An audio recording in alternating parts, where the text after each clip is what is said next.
अब इस क्वेश्चन में कहता है भाई figure shows electric field lines in which an electric dipole P is placed as shown. आपको डायग्राम में इलेक्ट्रिक फील्ड लाइंस दी हुई है और वहां पर क्या रखा हुआ है, एक डाइपोल रख दिया। एक डाइपोल जो है इलेक्ट्रिक फील्ड लाइंस के अंदर रख दिया है। Which of the following statement is correct, हमें ये बताना है भाई कौन सा स्टेटमेंट सही है।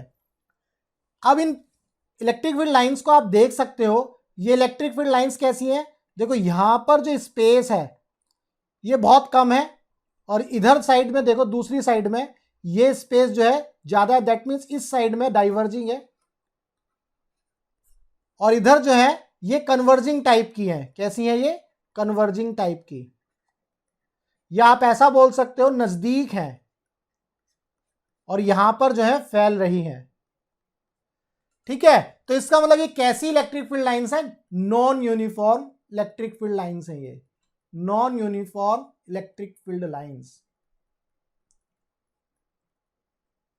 ठीक है भाई, तो अब आपको पता है इलेक्ट्रिक फील्ड के अंदर जब हम फोर्स निकालते हैं तो क्या होता है, force is equal to Q E. अब आप इनकी इसकी डायरेक्शन को भी देख सकते हो, देखो इलेक्ट्रिक फील्ड लाइंस की डायरेक्शन इस तरीके से है, यानी कि राइट साइड में है, तो इसका मतलब ये किसी पॉजिटिव साइड, पॉजिटिव चार्ज से निकल रही है, पॉजिटिव चार्ज से निकल रही है। इसका मतलब यहां पर लेफ्ट साइड में कोई ना कोई एक पॉजिटिव चार्ज है।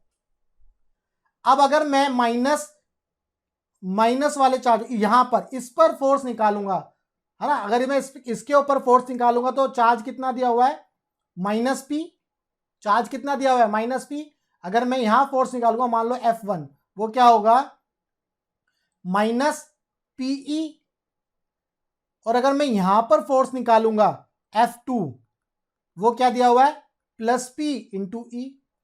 अब मैंने बताया था कि भाई यहां पर जो इलेक्ट्रिक फील्ड लाइंस है वो कन्वर्ज हो रही हैं, तो इसका मतलब यहां पर जो इलेक्ट्रिक फील्ड लाइंस की वैल्यू है E1 वो ज्यादा होगी, E1 जो है ज्यादा होगी देन राइट हैंड साइड में जो इलेक्ट्रिक फील्ड लाइंस है, क्योंकि वो डाइवर्ज हो रही हैं। अगर मैं इसको लिखूं E2 तो E1 is greater than E2। जब E1 की वैल्यू ज्यादा है, जब E1 की वैल्यू ज्यादा है तो फोर्स 1 की वैल्यू ज्यादा होगी फोर्स 2 से। तो इसका मतलब नेट फोर्स क्या हुआ, नेट फोर्स 0 नहीं हुआ, कुछ ना कुछ फोर्स एग्जिस्ट कर रहा है। क्लियर है। अब चार स्टेटमेंट पढ़ो और बताओ कौन सा ऑप्शन सही है। The dipole will not experience any force, भाई ये जो डाइपोल है सिर्फ उसी कंडीशन में फोर्स एक्सपीरियंस नहीं कर सकता जब ये फील्ड कैसी होती, यूनिफॉर्म, बिल्कुल पैरेलल, बिल्कुल पैरेलल। इस केस में जो है फोर्स 0 हो जाता, एफ नेट क्या हो जाता, 0। तो इसका मतलब ये ऑप्शन तो होगा नहीं, ए ऑप्शन तो होगा नहीं, क्योंकि ये क्या है, एक non uniform electric field lines है। क्लियर, तो ए ऑप्शन गलत है। बी ऑप्शन पढ़ते हैं, the dipole will experience a force towards right. जो डाइपोल है उसके ऊपर जो फोर्स लग रहा है, नेट फोर्स, वो राइट साइड में लगेगा। एक बात बताओ, मैंने अभी बताया भाई फोर्स 1 की वैल्यू ज्यादा है फोर्स 2 से, और फोर्स 1 क्या है, लेफ्ट साइड वाला फोर्स है। अगर मैं ऐसे लिखूं, force on left side is greater than force on right side, तो इसका मतलब फोर्स किस साइड में ज्यादा है, लेफ्ट साइड में, तो राइट साइड में तो होगा नहीं। ठीक है, तो डाइपोल को ज्यादा फोर्स कहां लगेगा, लेफ्ट साइड में, लेफ्ट साइड में। क्लियर है, तो बी ऑप्शन भी हमारा सही नहीं है। C option, the dipole will experience a force towards left.